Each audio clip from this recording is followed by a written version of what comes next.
ago, I lived in Koreatown, in one of these older elegance buildings. It was like 1927, and had a little elevator and stuff.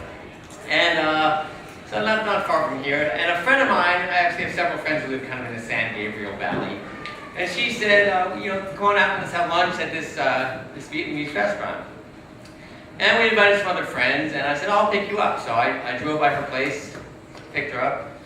We go to this Vietnamese place on Las Tunas. And normally, white people like to go to Vietnamese places because they like the idea that they know that it's not pronounced pho, it's pho. So they can always go, what the pho? Who gives a pho? Anyway, you want a pho? So, but I actually did not order the pho, I ordered the beef stew. And when it came, it didn't look like what I was anticipating. It looked like kind of a broth, and this slab of beef, but it didn't really look like normal beef. It looked kind of more gelatinous. It looked more like kind of oxtail, I guess. It was very rich and dense, and I ate it, and it was really tasty. But after a little bit, I started feeling like the gurgles, right? And I was like, oh boy. So, but we're still at the table, and friends are there talking, so I was just like, I'm just going to nonchalantly get up and just go to the bathroom. And so I go in there, but it was kind of a busy bathroom, and I just felt self-conscious, and I kind of gave it a try, but I couldn't, it didn't really work out. So I was like, I give it a shot, it didn't work, so I'll be cool. So I go back to the table, we're taking a look, but then I'm kind of like, okay, so we can go, right, we can go. And then I take my friend back to her place, and as we're driving back, she says, well, I'm going to meet a friend from here. Because I was thinking, maybe of asking her to go use her bathroom. But for one thing, she said she was going to be going off and meeting a friend. For the other, I did not want to leave it like a toxic waste dump, which I really thought I was going to do. So I was like, okay, bye-bye. And then I'm like, I got to drive back to Koreatown. And one thing you should know about me, at this time, every morning, I was eating 2 Egg McMuffins for breakfast because they had a 2-for-1 deal. So I would eat them every single morning. But I always had a collection of napkins in the glove box. And here's what I do. I sit down my pants, I grab a stack of napkins, I just shove them up the crack just like that. Stay out the diet, right? Just precautionary method. So do the U-turn, I'm going south on Atlantic. And within 4 blocks, I'm going, oh boy.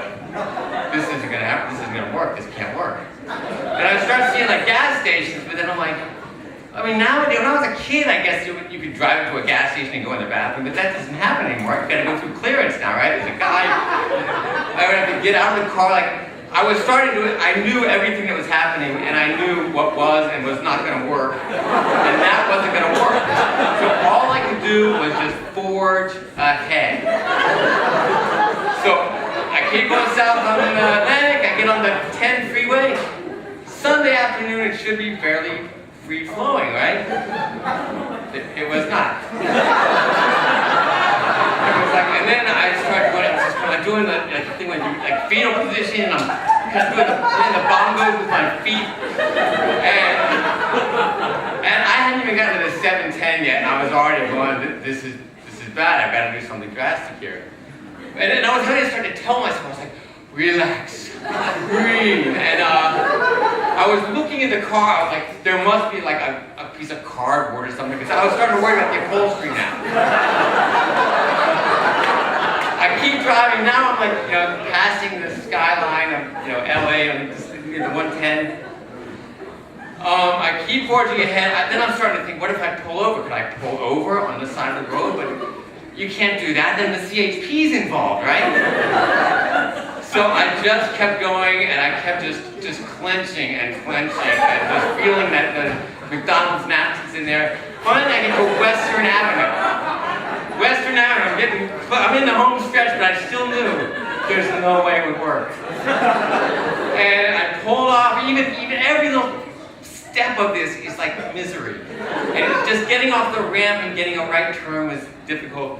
But then I started looking, is there a clear spot in this neighborhood? Maybe I can pull over and no one will see me. At 26th and Western. There's people, there's kids, forget it. So I just kept going. I really was just doing the tapping, and at some point I was getting close to home, and I was just starting to think, it doesn't really matter. Even if I were to magically get to my parking space this second, I wouldn't be able to function enough to get out the door, find the key, get out of the parking garage, into the building, operate an elevator. Like any one of those steps would involve some relaxation. So I was just going, this is it, it's done. And magically, I'm going northbound on Western. Southbound, a gap opens in the traffic. And there's this Korean piano shop with a parking lot. And I just turned left, went right into the parking lot. And there was a big van. And I pulled behind the van, and there was this box. And I got on the car window, and I grabbed one more stack of napkins. And you know that thing with like the second it crosses the line, your body knows it's okay and it just releases? Magically, I had this stack, I cleaned everything up, I got in my car, I got home, scot-free. Couldn't believe it. And I called my brother afterwards and I was like, Martin, I just did the most amazing thing. I honestly, to this day, still believe it was the greatest thing I've ever done in my life.